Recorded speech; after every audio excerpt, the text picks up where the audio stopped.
Boa noite, Votorantim. Estamos aqui começando o debate dos fatos, hoje sexta-feira, né? Aquele dia que já é esperado por você e por nós também. Debate dos fatos, um programa pensado, elaborado por mim e pela Luciana Lopes, para que a gente possa, junto com você e com os nossos convidados, fazer uma análise, fazer um debate sobre os assuntos que foram notícias durante a semana. Mas não é qualquer assunto, né? Preferencialmente assuntos relacionados à nossa cidade, a cidade de Votorantim. A TV Votorantim, a única emissora da cidade, ela se presta a esse papel, falar sobre a nossa cidade, a cidade de Votorantim. O frio chegando, né? Festa junina aí também batendo na porta, amanhã começa a festa junina. A TV Votorantim vai estar transmitindo direto lá da praça. Hoje à tarde nós fizemos alguns testes, já vimos que vai ser possível, porque você pode perguntar, mas já fez o ano passado e por que fazer teste? É que as antenas que fazem a transmissão, elas têm que estar uma vendo a outra. E o ano passado nós estávamos num ponto da praça, esse ano nós estamos num outro ponto da praça, então esses ajustes têm que ser feitos. Mas, pelo que eu vi, vai dar tudo certo, vai correr tudo bem.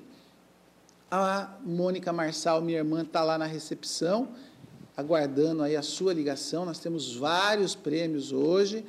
Aliás, falando de festa junina, a TV Votorantim, ela tem um camarote lá na festa, um camarote que, a cada dia, esse camarote, como todos os outros camarotes, né, comporta 10 pessoas. E nós adquirimos esse camarote, compramos esse camarote, pensando em parte em você, que nos acompanha, que está sempre ligado na gente, que a gente possa sortear aqui vaga nesses camarotes, para que você possa estar com a gente lá, acompanhando os shows, ou pelo menos alguns shows, durante a programação da Festa Junina de Votorantim. E hoje, a Luciana vai estar falando para vocês, nós vamos estar fazendo já sorteios de camarotes. Mas fique ligado aí durante a semana, durante a programação da Festa Junina e da TV Votorantim, que nós vamos estar sorteando mais espaços no camarote. Hoje é só alguns, né? Mas como está só começando, nós temos mais 2 finais. Tirando esse final de semana, nós temos mais 2 finais de semana, então nós temos tempo aí bastante para que a gente possa sortear mais. E além do camarote, nós temos também convite, ingressos para os brinquedos do parque, viu? Tudo isso foi adquirido aqui pela TV Votorantim, com os nossos parceiros, aí, apoiadores culturais, para que a gente possa contemplar você. Você é que nos interessa, porque é você que nos prestigia, você que nos apoia, né? Então, nada mais justo do que a gente também presenteá-lo. Luciana, e o frio lá nos altos da Vila Garcia? Lá é mais frio do que aqui. Boa noite, Wellington. Boa noite a você que nos assiste mais esta noite. Ontem foi feriado e hoje nós estamos aqui especialmente para debatermos com você os assuntos da nossa cidade desta semana. Sabemos que esse feriado, esse tempo de frio, não é todo mundo que vai viajar, né? Então, contamos aí com uma grande audiência e mais nesta sexta-feira. E convidamos você também para participar desse debate. Como sempre, nosso telefone é o 3247-1010. Você liga, deixa a sua opinião sobre os assuntos que nós vamos tratar aqui e você ainda concorre aos prêmios que todas as sextas-feiras nossos parceiros disponibilizam para a gente sortear aqui e brindar a você, que é o nosso principal motivo de estar aqui, né? Hoje você vai concorrer, né, a uma pizza da Simone Pizzas, sempre conosco, você está vendo aí a caixa da pizza da Simone. Vai concorrer também a 3 brinquedos, nosso cinegrafista, ele vai filmar os brinquedos que nós temos aqui hoje. Será uma urna separada, Wellington? Pode ser, né? Assim as crianças concorrem, só elas. Então, nós temos aí, são 2 bonecas, como você percebe aí. Você já viu uma, agora a outra boneca. E também há um trenzinho, né? Aí, ó, o trenzinho para o menino, né? Isso. Você concorre também, como o Wellington já comentou aqui, 4 pessoas vão concorrer a 5 brinquedos para o parque, ou seja, cada ganhador vai ganhar 5 ingressos para brincar nos brinquedos do parque da Festa Junina de Votorantim. Então, são 4 contemplados aí com 5 ingressos para cada um. Concorre também a um par de convite para ir nesse camarote da TVV, que o Wellington comentou, para assistir o show Fundo de Quintal, que já é amanhã, aí no lançamento da Festa Junina, vai ter aí o show do Fundo de Quintal e você pode concorrer para participar e assistir o show aí no camarote da TV Votorantim. Concorre ainda a 3 convites também para estar no camarote da TV Votorantim, no show do Patati Patatá. Isso. Esse show que vai ser na tarde de domingo, né? E a mesma pessoa que vai ganhar esses 3 convites aí. Esse é para adulto ou para criança? Esse é para adulto, para quem ligar, porque na verdade o que a gente pensou é assim, um pai, a mãe e uma criança, né? Agora pode ir um adulto e 2 crianças, aí quem ganhar vai então, saber. A mesma pessoa vai ser contemplada com 3 convites no embora camarote. A criança não pague para entrar no recinto da festa, mas para entrar no camarote ela conta como uma pessoa, por isso então são 3 convites e a criança vai ter que apresentar o convite aí para entrar no camarote da TV Votorantim. E também há 2 pares de convites, então são 2 contemplados com um par de convite cada um para o show de Lanuna e Vinícius, que também será no domingo, porém à noite, também para curtir aí no camarote da TV Votorantim. E não podemos esquecer que também você que ligar e participar vai concorrer aí a uma costela assada da Isa, Refeições e Lanches. O Carlos André tem a imagem, você está vendo aí. Essa costela assada você vai poder saborear no próximo domingo, não neste, no próximo domingo. Wellington, é isso? Falei certo os prêmios? Certinho. Eu queria falar agora e apresentar o nosso convidado de hoje, o Cacá Martins, já tomou a dianteira lá no programa de esporte dele e já falou, né? A gente sempre gosta de criar aí um suspense, mas não tem problema. O Cacá também tem aí a sua empolgação aqui com o debate dos fatos. Isso também é bom, né, Luciana? Com certeza. Bom, hoje estamos recebendo aqui nos estúdios da TV Votorantim o vice-prefeito de Votorantim, o doutor, né, advogado Marcos Mâncio. Ele que é uma pessoa que eu particularmente conheço há pelo menos 13, 14 anos, é uma das lideranças políticas aqui da cidade, né? Apesar da pouca idade, já tem aí um histórico político bem interessante, né? E nós que estamos vivendo já aí um momento no calendário político nacional, né? As eleições municipais estão aí por mais 100 dias, né? Nós já teremos eleições. Eu achei assim muito prudente a gente ter uma pessoa como o Marcos Mâncio para a gente estar debatendo vários assuntos, entre eles o cenário político de Votorantim, que a gente possa fazer uma análise juntos aí. Marcos Mâncio, boa noite, obrigado por ter aceito o nosso convite, é uma satisfação ter você aqui com a gente. Boa noite, Wellington, boa noite, Luciana, boa noite a todos que assistem o programa Debate dos Fatos da TV Votorantim. Para nós é que é uma felicidade estarmos aqui participando mais uma vez desse importante veículo de comunicação que tem ajudado muito as questões de informações da nossa cidade, da nossa região, mostrando a nossa gente. Eu sempre digo isso, que uma TV local, ela tem a intenção e a importância porque mostra as pessoas e mostram os acontecimentos da nossa cidade. Então, é um prazer meu estar aqui nesse programa.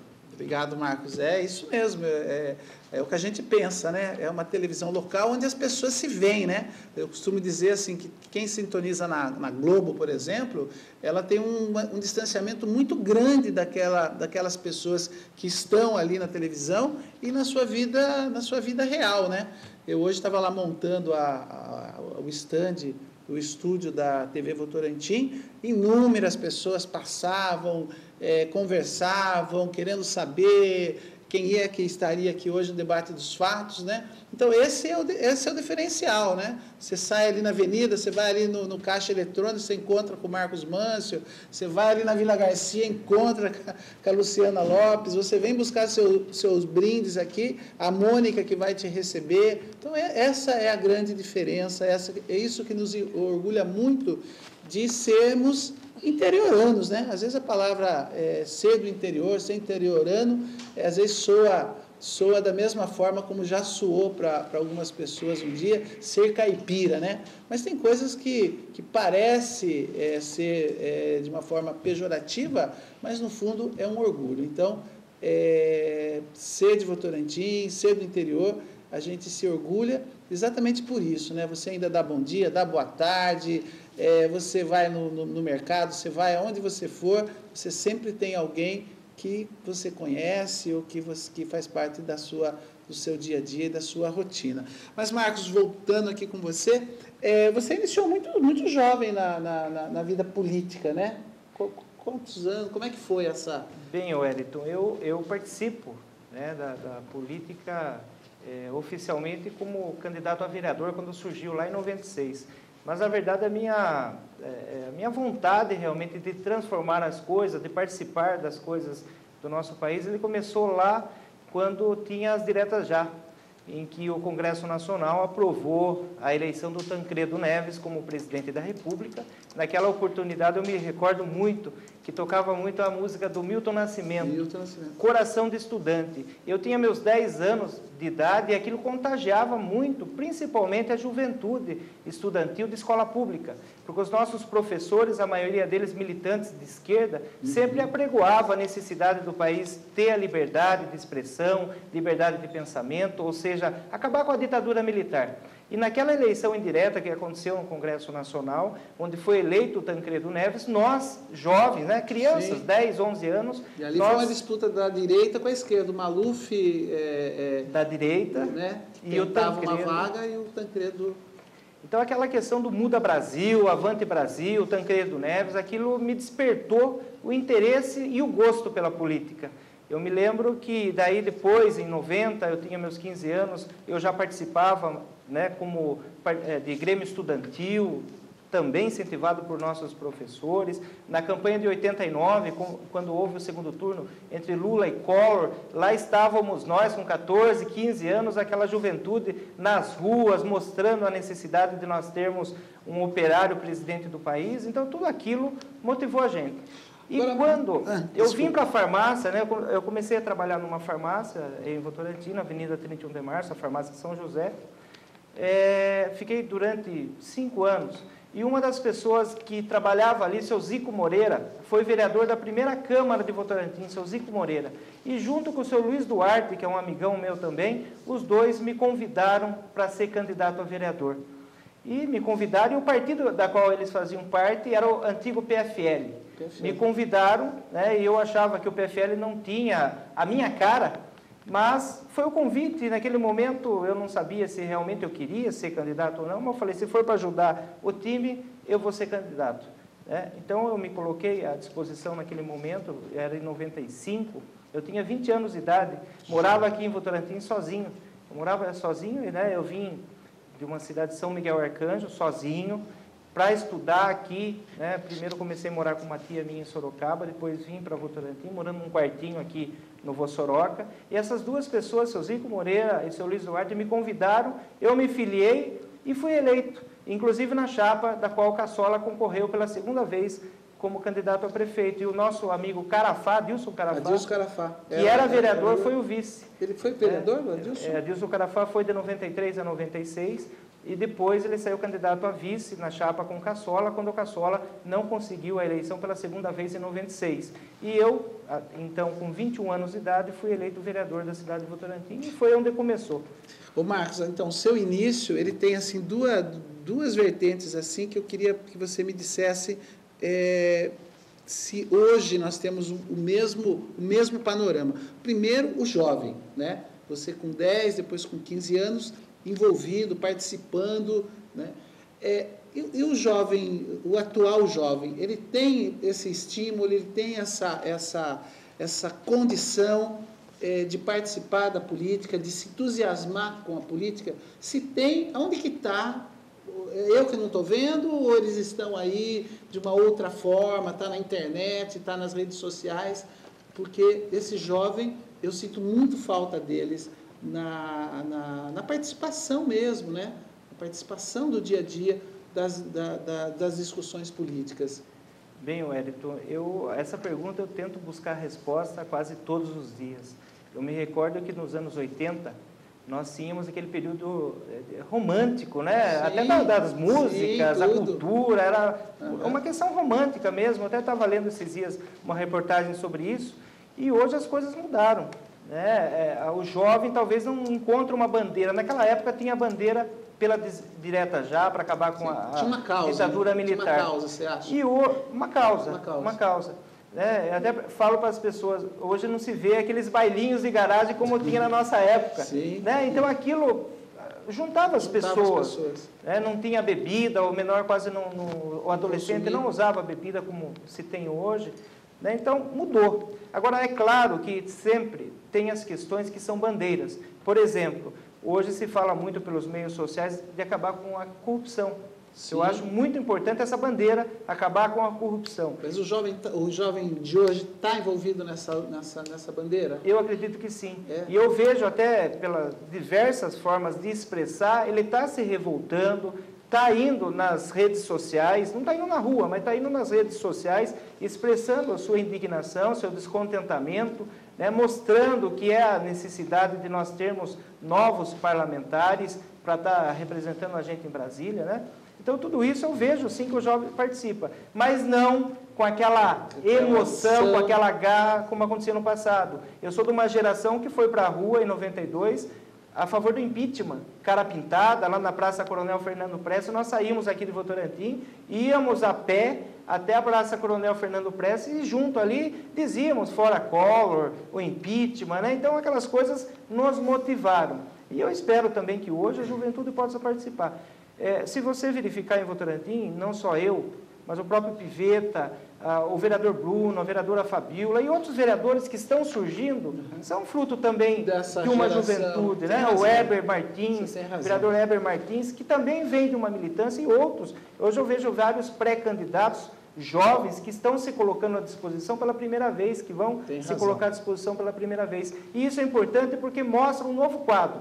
A gente tem que aliar a experiência de um Labrego, sim, Pedro Nunes, né, das pessoas que já estão há mais tempo na vida pública, e verificar a experiência dessas pessoas e aliar a força da juventude, a juventude que quer mostrar, que quer realmente mudar as questões, principalmente em relação à corrupção. Eu sempre digo, o nosso Congresso Nacional tem pessoas boas, muitas pessoas boas, mas tem uma minoria que, infelizmente, é o que estão nos noticiários. O prefeito Pivetta sempre diz isso. A minoria que sai nos noticiários, infelizmente. E isso mancha a imagem dos políticos. Sim, de todos. Talvez isso afaste o jovem, mas, na verdade, isso tem que servir de motivação para que o jovem tenha bandeira, para que realmente vá, participe na sua escola, no seu grêmio estudantil, na sua faculdade, enfim, no seu curso técnico. Conheça um pouco do país, conheça das importâncias de você ter o debate político, porque através do debate político você consegue transformar as coisas. Por exemplo, é na política que você decide o preço da passagem de ônibus, que você decide se você vai ter uma educação de qualidade ou não. Tudo isso está na vida política. Sem dúvida. Então é importante que o jovem participe e conheça da política. Marcos, nesse viés de estímulo seu de participar da política, você falou um outro elemento, vamos chamar assim, muito importante, na minha vida foi importante, na sua vida foi importante, e eu queria saber como que você faz essa avaliação hoje, você que está no poder público, você tem ali uma secretaria de educação, que você não é secretário de educação, mas eu sei que você é um vice-prefeito que se preocupa com todas as pastas, você está sempre passando pelas secretarias, buscando informações, que é os professores, né? Que tinham assim, uma importância muito grande na vida do jovem, na nossa vida, né? E esses professores, hoje ainda, eles influenciam os seus alunos, ou esses professores também já estão desestimulados, já não tem mais também aquela aquela esperança, né, de ver nos seus alunos os transformadores da sociedade. Por onde andam esses professores? Bom, os professores, na verdade, eles participam, eles buscam essa interação junto com os alunos. Na esfera municipal, nem tanto, porque na esfera municipal nós cuidamos de crianças até 10 anos de idade, onde as matérias iniciais são as questões de letramento, né, da escrita mesmo, de aprender a ler. Mas depois, quando vai para a esfera estadual, a partir do 6º ano, quando essa criança vai passar para a adolescência, os professores de todas as matérias, eles têm procurado fazer esse debate da importância dos adolescentes participarem, conhecerem a realidade do seu país, do seu estado, do seu município. Agora, é claro, precisa de mais incentivo, né? Eu acho que o jovem mesmo, ele tem que pegar como bandeira algumas questões importantes. Por exemplo, volto a repetir, essa questão da impunidade.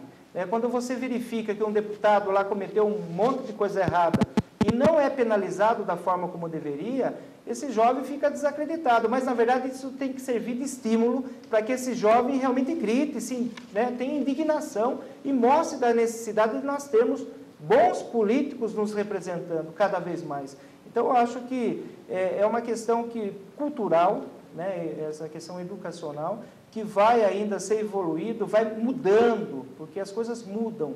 Antes nós tínhamos aquela geração Coca-Cola, depois a geração Nike, né? Depois a geração hoje dos cantores sertanejos da vida, quer dizer, são gerações. E nós é que temos que fazer escolhas.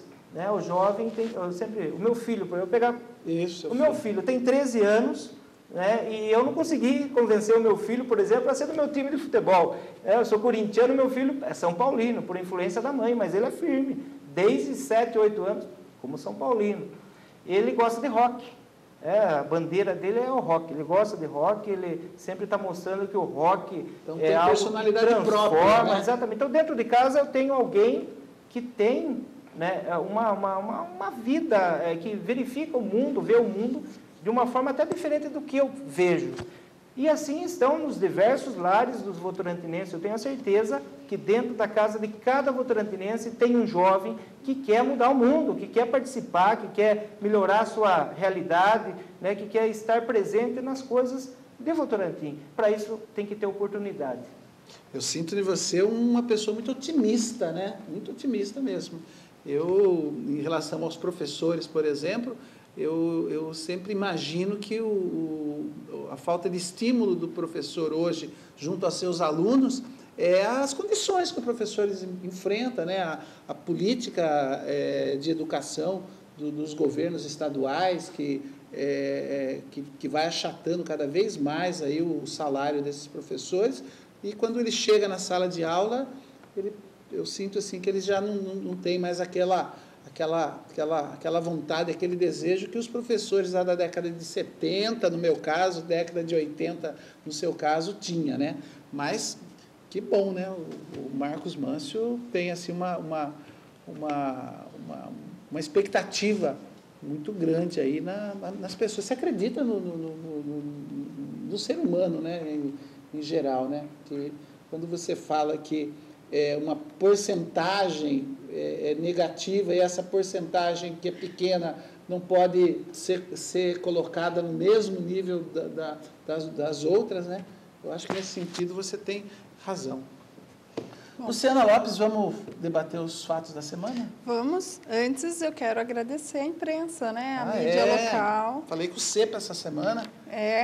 Sempre solícito, né? Sempre. Carlos Cepa, da Rádio Jovem Pan, sempre envia para a gente aí as matérias referentes à cidade de Votorantim. O Fábio Andrade, da Cruzeiro FM, também sempre disposto a colaborar conosco. Valdinei Queiroz, da Folha de Votorantim.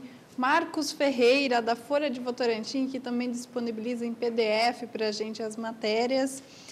A Rádio Band, a Rádio Vanguarda AM, a Rádio Cacique AM, Rádio Nova Tropical FM, Jornal Cruzeiro do Sul, Jornal Ipanema, Diário de Sorocaba, Jornal Bom Dia, TV Tem, TV Sorocaba, TV Record Paulista, e no blog Notícias Votorantim você consegue acompanhar um apanhado de todas essas matérias que foram publicadas aí nos sites de todas essas mídias. e é nessas mídias que a gente se baseia para trazer aqui um pouco dos assuntos que foram abordados na semana sobre a cidade de Votorantim. Eu acho que o assunto que teve mais destaque essa semana na mídia foi a audiência pública que foi realizada na quarta-feira, Votorantim sem favelas. Nessa audiência, né, além da população poder ter aí todo o esclarecimento sobre o projeto Votorantim sem favelas, ainda foi anunciada a construção aí de mais apartamentos no Votocel. Vamos assistir à reportagem realizada aqui pela TV Votorantim.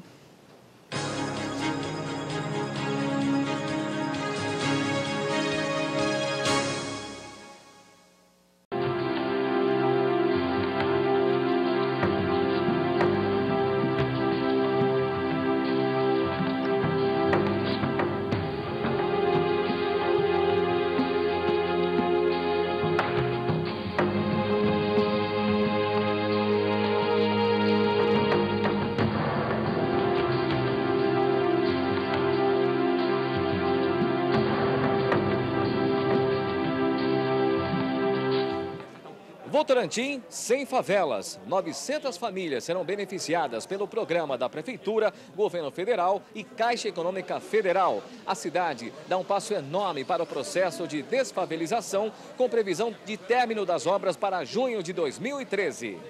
A audiência pública teve como objetivo esclarecer a população sobre o projeto que irá beneficiar as famílias que vivem hoje em áreas verdes, garantindo o direito à moradia para essas pessoas nos bairros Itapeva, Vila Pedroso 1, 2 e 3, Vila Garcia e Votocel. Na realidade, nós já começamos obras no Itapeva, já iremos iniciar as obras na Vila Garcia.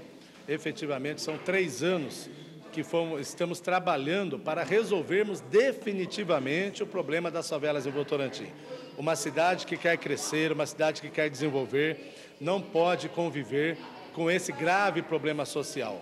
Nós conseguimos recursos do PAC, do programa Minha Casa Minha Vida, com o ex-presidente Lula, com a presidente Dilma, colocamos em prática e hoje nós já estamos numa segunda fase, que é a apresentação para a sociedade, para as entidades organizadas, né, a sociedade civil organizada, do que consistirá esse programa, até porque quais são os critérios, quais as famílias beneficiadas, quem não terá direito.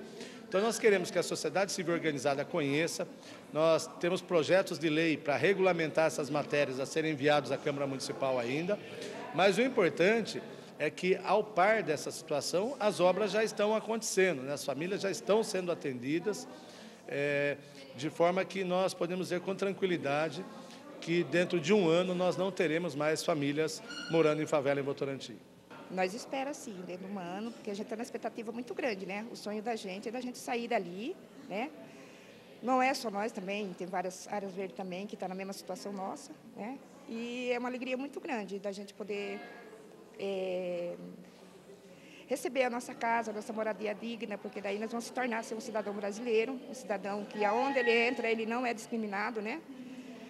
E é um desejo muito grande, não é só meu, de todos os moradores de lá do bairro do Itapeva, da área verde do Itapeva, o bairro Palmeirinha, a Votocel também eu estive conversando com elas também, né? Que é uma das minhas representantes também, a Vila Gali, né? Então, está todo mundo naquela expectativa que vai sair desse lugar e viver um lugar digno, né? Que é o sonho de todo mundo. O que leva as pessoas a construírem, a ocuparem uma área que não é sua, a falta de oportunidade? Como que você enxerga? Como que eu enxergo, assim, a falta de oportunidade, né? Porque hoje, a maioria das pessoas que moram no área verde é porque ela não tem outra saída para ela, né? Ela trabalha, ela ganha um salário mínimo, e o salário mínimo não dá para ela pagar um aluguel, não dá para ela tratar dos filhos, né? Então, a gente se obriga, muitas vezes, invadindo esses lugares para a gente ter uma moradia, para a gente poder dar o complemento, né, para os filhos, né, e tentar estudar eles, né, para não entrar na mesma situação que a gente entrou, né. Como é que você prevê a mudança para uma casa ou apartamento comparado à vida que você levava antes e ou depois? As dificuldades e outras dificuldades também, mesmo com moradia que tem na vida de todo ser humano. Como diz o ditado, né, a gente tem uma expectativa muito grande e eu acho que não vai ter dificuldade, porque cada um vai ter como poder pagar, né, as prestações né? Porque são as prestações suaves, cabe no bolso de todo trabalhador que ganha salário mínimo. Estamos hoje realizando a apresentação do programa de moradia popular na cidade de Votorantim, em parceria com a Prefeitura Municipal, que tem um programa de desfavelamento da cidade, e o apoio da Caixa entra com o programa Minha Casa Minha Vida, na faixa 1, para famílias que ganham renda até 3 salários mínimos. Esse programa prevê erradicar todo tipo de favela na cidade de Votorantim. Hoje a gente assina um último contrato de um pacote todo assinado, esse último contrato de 360 unidades, que parte dessas unidades habitacionais já estão em obras. Então a gente acredita que em um tempo de 1 ano mais ou menos teremos as obras concluídas em Votorantim.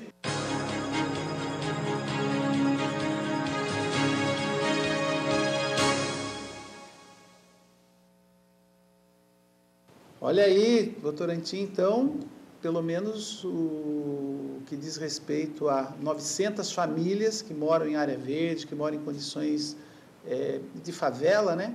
Que eu costumo dizer condições até subhumanas. A gente que tem alguns trabalhos aqui junto à Associação Cultura Votorantim e a gente está sempre em áreas verdes, está sempre em favelas, está sempre lá no Palmeirinha, a gente sabe bem o que é a rotina de uma criança, de um idoso, de uma dona de casa, de um trabalhador, de um pai de família que mora na favela. Eu ouvi alguns comentários essa semana, porque essa semana realmente, como a Luciana falou, foi o assunto que mais se discutiu, que mais repercutiu também, repercutiu em toda a imprensa da região, até na imprensa nacional, porque Votorantim, pelo tamanho da cidade, pelo número de habitantes da cidade,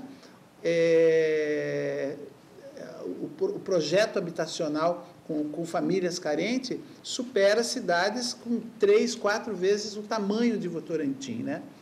E eu quero entender que isso deve ser um esforço político, né? São verbas, como vocês viram ali, Caixa Econômica Federal, são verbas que vêm dos ministérios da cidade, enfim, e a presidência da República é o partido do prefeito Pivetta, o vice-presidente da República é do partido do nosso vice-prefeito de Votorantim. Então, eu acredito que isso ajuda bastante, né? É óbvio, ajuda bastante. Mas a gente quer ouvir, quer saber, né? Deixa eu perguntar para o Marcos Mâncio aqui. Marcos, precisou 3 anos e meio, vamos dizer assim, para que esse projeto de desfavelamento da cidade pudesse sair do papel e começar na prática. É uma estratégia política para chegar próximo aí às eleições, para ser bem mais claro e objetivo? Por que esse desfavelamento não começou há 3 anos e meio atrás? Estou só fazendo uma pergunta que a gente acaba ouvindo, até mesmo aqui nos bastidores da TV, porque vem muita gente aqui, outros políticos, outras lideranças, né? Então, eu só estou pegando ali, trazendo para o vice-prefeito que está nos respondendo. Bem, primeiro tem que falar um pouco da história dessas questões habitacionais, principalmente para as famílias que moram em área de risco, as chamadas áreas verdes. Você chegou em Votorantim em que ano? Foi em 91. Já existia favela? Sim. Qual favela que você lembra, assim? Na verdade, Votorantim tem uma característica, né? Favela em Votorantim sempre chamou área verde, né? Verde. Agora, eu percebo que nesse governo que tirou essa máscara de área verde e assumiu como favela mesmo, né? Então, desde sempre. Você chegou, já tinha? Sim, com certeza. Inclusive, eu atendia pessoas... E essas mesmas que estão aí, ou alguma deixou de existir, outras surgiram? Não, na verdade, então, por isso da história. Votorantim, acredito que na década de 70, 80, ela recebeu muitos migrantes de outras regiões de estado e do próprio estado de São Paulo, e isso fez com que essas pessoas viessem em busca de oportunidades.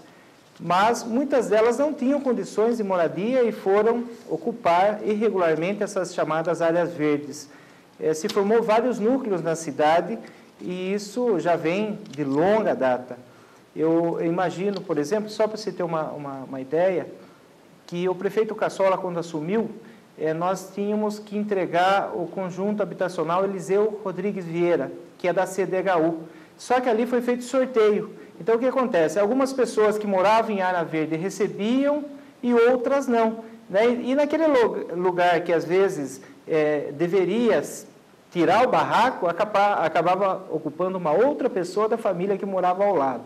Então, quer dizer, com isso, nunca ia acabar o problema das favelas. Então, saía um, entrava outro. Exatamente. Quando o prefeito Cassola e o Pivetta assumiram, eles falaram, nós temos que resolver principalmente as questões de área verde, porque com isso é um problema social muito grande, que nós podemos mostrar que a cidade está em franco desenvolvimento se nós conseguirmos resolver principalmente essa questão de áreas verdes ocupadas.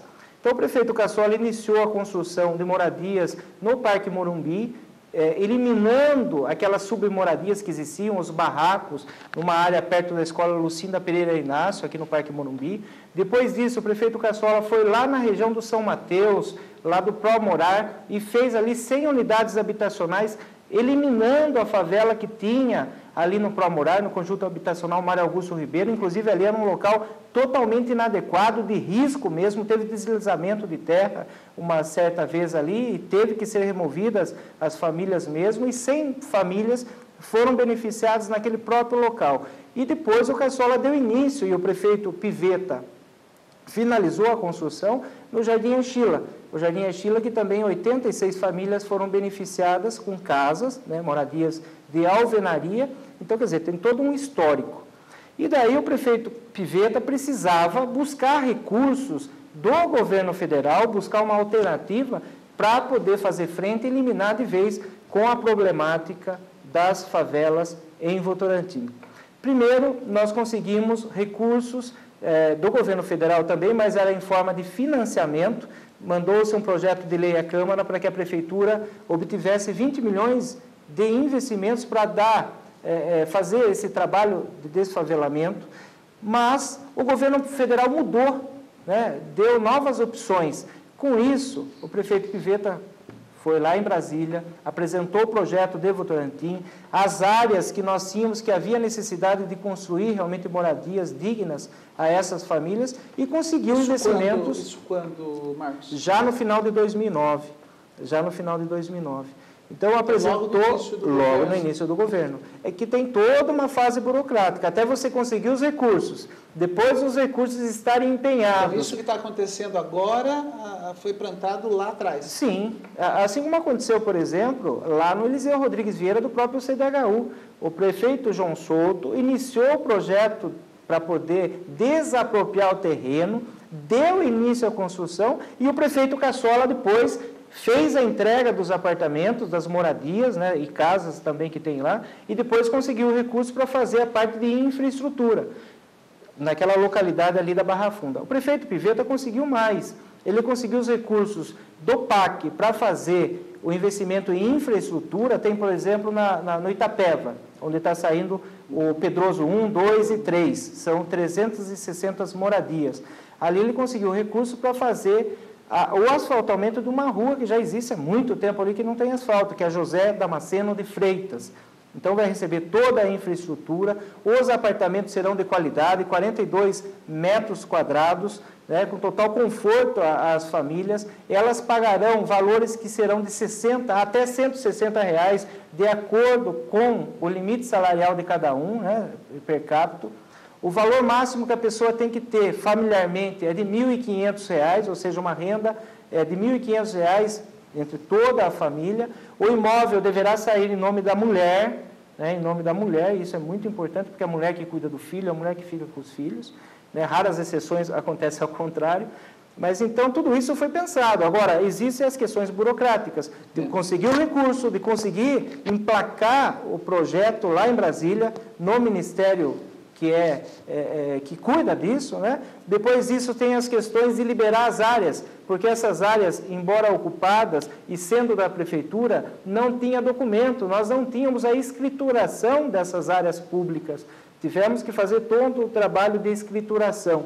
E agora sim, conseguiu-se fazer e depois tem a licitação pela Caixa, e agora sim a assinatura dos contratos para daí iniciar a construção dessas moradias. Marcos, e quando que vai ficar, quando vai terminar de construir as 900, não as primeiras, tudo? Sim, até outubro 100 moradias, 360 até o final do ano, e a previsão é de que até julho do ano que vem, 2013, nós teremos as 900 moradias prontas, com total infraestrutura, com o trabalho social que deve ser feito com as famílias, para que elas tenham possibilidade de geração de renda, possam morar em condomínio, porque eles vão morar num condomínio. Eles vão sair de qualidade. É isso que eu ia perguntar. Outra, né? Quem vai ser o síndico desse condomínio? A prefeitura vai intervir? Eles estão cientes disso? Então, a prefeitura, a partir de agora, através da Secretaria de Cidadania, faz todo um trabalho social de conhecer as famílias, de verificar como eles vivem, de poder trabalhar aquela questão de ter cursos para poder gerar renda. Isso aconteceu, inclusive, lá no Jardim Uchila. E depois também ensinar mesmo como se deve conviver num condomínio. Antes se fazia os condomínios com água, vinha uma única conta para todo mundo dividir. Esses apartamentos não, eles já vêm dividido com a água, com a luz para todo mundo, para poder até facilitar essa questão. Então é bom o jeito que o Piveta está fazendo, porque cada um vai ser tratado de forma individual. Agora a forma coletiva de trabalhar, porque vai ser um lugar fechado, com quadra poliesportiva, com área de lazer, com garagem para eles, né? Então, vai ser feito pela Secretaria de Cidadania um trabalho social para que eles possam conviver bem e também possam trabalhar dessa forma de condomínio, né? Como tem mesmo o condomínio em todos os locais, com seus conflitos e com as suas virtudes, porque todo lugar tem os conflitos, qualquer lugar, né? Independente de classe social, de luxo tem, independente, né? De classe social, sempre tem as questões de conflitos que devem ser mediados. E a prefeitura, com certeza, sempre vai estar de portas abertas para trabalhar essas questões de conflitos e procurar atender de forma coletiva a todos da melhor forma possível. Agora, em relação ao local onde eles vivem hoje, eu vou pegar, por exemplo, a região do Itapeva, tem a favela do Palmeirinha. Lá tem inúmeras casas, eu não vou nem dizer quantas, né? São barracos, né? E tem um valor. Para a pessoa que mora naquela casa, naquele barraco, tem um valor aquele barraco. Tanto que eles comercializam, eles vêm. Garanto que o censo que foi feito há 3 anos já não bate com as atuais pessoas que moram lá. Eles vão ser obrigados a derrubar e ninguém mais vai morar lá? Todos que estão lá vão para os prédios? Ou os que não foram cadastrados vão continuar lá? Os que forem vão poder vender para outras pessoas? Porque você tirar quem está lá e mandar para os prédios, você tira, mas e quem chegou depois? E aqueles que pretendem vender? Querendo ou não, eles consideram aquilo um investimento e a gente não pode negar, culturalmente falando. Eles tiveram um empenho na construção daquele lar que eles têm. E tem um valor, talvez é o único bem de valor que eles possuem. Como fica essa questão? Bem, essas 900 moradias, elas atenderão quase que a totalidade do que estavam inscritos. Aliás, atenderá toda a totalidade do que estavam inscritos em 2009 no censo habitacional que houve em Votorantim. As famílias que, eventualmente, tenham surgido depois, terá um trabalho social com elas, e é claro que elas não serão beneficiadas com isso, e não poderão ficar naquele lugar. É claro que a Secretaria de Cidadania vai buscar uma alternativa para essas famílias, mas naquele local não há possibilidade de ficar, porque até a Prefeitura tem intenção, né, planejamento para que aquele local, por exemplo, no Itapeva, seja construída uma nova escola. Nós precisamos construir uma nova escola ao lado da Escola Célia Pieroni, ao lado do Centro do Trabalhador. Nós precisamos retornar o campo de futebol para a comunidade. Ali vai se transformar numa bela praça de lazer, né? Então, a intenção nossa é realmente a pessoa assumindo a moradia dela, moradia digna, é de eliminar esses barracos, não deixar nenhum barraco nessas áreas públicas. E acha que isso vai ser possível mesmo? Se Deus permitir. Não só lá, nas outras. Aqui eu tenho a impressão que lá é mais recente, né? Uma área verde, uma favela mais recente na cidade. você vê na Vila Garcia, tinha na Vila Irineu, enfim, já estão consolidadas há décadas, e essa é mais recente, imagino eu. E a gente que tem um trabalho, uma atuação sociocultural lá, a gente percebe que tem aquelas pessoas que estão há mais tempo, mas sempre tem gente nova.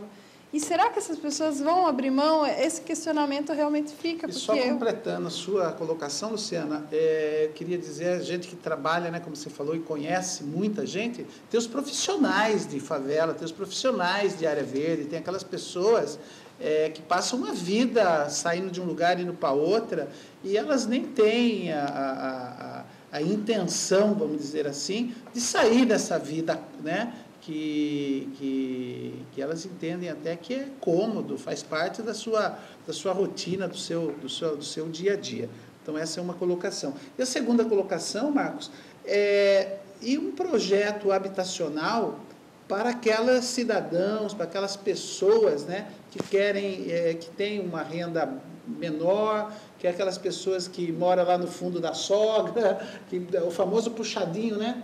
A pessoa fez lá 2 cômodos, está lá com a sogra, está lá com a mãe, enfim. Esse votorantinense, ele se pensa nele também como numa política habitacional mais ampla, né? Porque eu entendo da importância que é dar dignidade a essas pessoas que moram em favela, em área verde. Mas nós temos o cidadão que sonha também, né? Que não se permite ir morar numa área verde, porque ele tem uma estrutura familiar, às vezes, um pouquinho melhor, a mãe não deixa, né? Tem aquela questão isso é estrutura familiar, é a proteção familiar. Mas todo sonha, né? Quem que já não sonhou, que você chegou aqui na cidade, morava num quartinho, certeza que você sonhava em ter uma casa própria na cidade de Votorantim, e Deus te abençoou, você tem uma família hoje, né? E tem. Esse votorantinense que está nos vendo, o que ele pode esperar de um projeto habitacional mais amplo? Existe um pensamento nesse sentido ou não? Já existiu? Sim, na verdade temos que separar nas questões salariais. Quem ganha até 3 salários mínimos, né, que as pessoas menos atendidas com esses planos habitacionais, principalmente do Minha Casa Minha Vida, e isso acontece em Votorantim, por quê? Não é Votorantim, em Sorocaba também, porque a nossa terra ficou muito cara. Então, para você conceber um loteamento popular até 3 salários mínimos, sem apoio do poder público, é muito difícil. Porque a terra na nossa região tornou-se cara. Você consegue fazer naquelas cidades próximas a Itapeva, porque a terra é mais barata. Aqui, hoje, um lote, para você comprar um lote de 6 por 25, num lugar popular, você vai pagar 30, 35 mil reais. Né? Aqui em Votorantim tem 35, 40. Né? Então, fica caro. Fica caro. Agora, é claro que a Prefeitura já tem um trabalho junto ao Grupo Votorantim, que é o maior detentor de terras da cidade de Votorantim, no sentido de conseguir liberar uma gleba que possa ser implantadas habitações para atender pessoas, pelo Minha Casa Minha Vida, até 3 salários mínimos. E que não morem em favela. Exatamente, que não moram em favela. São pessoas porque o pessoal da favela já vai ser atendido, as 900 moradias, para atender eles e resolver esse problema de uma vez por todas. E daí nós vamos pegar as pessoas que ganham até 3 salários mínimos, como você disse, mora às vezes no fundo do quintal da mãe, do pai e tal, né, da família ali, do avô. Às vezes mora todo mundo junto. Tudo junto. Então, aquelas pessoas terão a possibilidade, agora é fruto de um planejamento. Agora, as pessoas que ganham de 3 a 6 salários mínimos, elas já conseguem esse benefício no próprio mercado. Né? Você vê, hoje... Lá na região do Tatiana está saindo uma série de apartamentos lá. Vários. Né? Tem até 89 mil, o governo federal contribui com o subsídio de 17 mil. Então, as pessoas que ganham de 3 a 6 salários mínimos, elas conseguem bancar, né, o valor que ela pagaria de aluguel, 400, 500 reais, ela consegue pagar um apartamentinho hoje. Exatamente, e depois vai ser dela, né, é dela. Então é importante isso. Agora é uma questão bastante polêmica, porque nós temos que estimular daí o jovem, de que para casar ele tem que ter planejamento, né, não basta ter apenas amor. entre duas pessoas. Há que se ter planejamento familiar, né? Você tem que buscar. Quando eu casei com a minha esposa, a gente pensava em comprar um terreno. Casei, né? Comecei a namorar minha esposa, a gente pensava em comprar um terreninho. Mas o meu sogro tinha um terreno dele e falou: Marco, pode construir aí. O que eu fiz. Mas não é todo mundo que tem a sorte que eu tive, né? Outras pessoas não conseguem. Então, mas é bom esse planejamento de comprar o seu lotinho junto. Vai demorar 5 anos, não tem problema. Compra o seu lotinho, vai fazendo aos poucos, faz lá a sua edículazinha, né? Depois vai aumentando. Isso é planejamento. Depois que você casa, inclusive, os problemas sociais diminuem por conta disso, por causa desse planejamento. Uma pessoa, eu tenho um amigo que ganha R$ 1.200, e a namorada dele ganha R$ 800, R$ 900, trabalha em correio. A renda deles é R$ 2.000. Eles ficam o mês inteiro duro, mas fizeram um planejamento, estão pagando há 5 anos um lotinho, já estão construindo a casinha, e o ano que vem já estão me convidando para ir no casamento deles. Então, quer dizer, isso é planejamento. Isso que nós temos que colocar, conscientizar a nossa juventude, os pais, mostrar a necessidade desse planejamento para a juventude. Quem já está com esse problema de não ter moradia, nós vamos tentar uma solução através do poder público. Mas esses novos jovens que pensam em se casar, né, eu acho que tem que pensar nesse planejamento. Eu estou falando um negócio aqui que é até antipopular, vamos analisar assim. Mas é a realidade. É a realidade. Não adianta todo mundo, os pais, a gente tentar tampar o sol com a peneira, porque é isso. Tem que ter planejamento. Quem quer casa... Aliás, quem casa, quer casa. Marcos, deixa só, ainda em relação aos que moram atualmente em favela, em alguns barracos moram famílias com filhos que já casaram, que já tiveram filhos, que já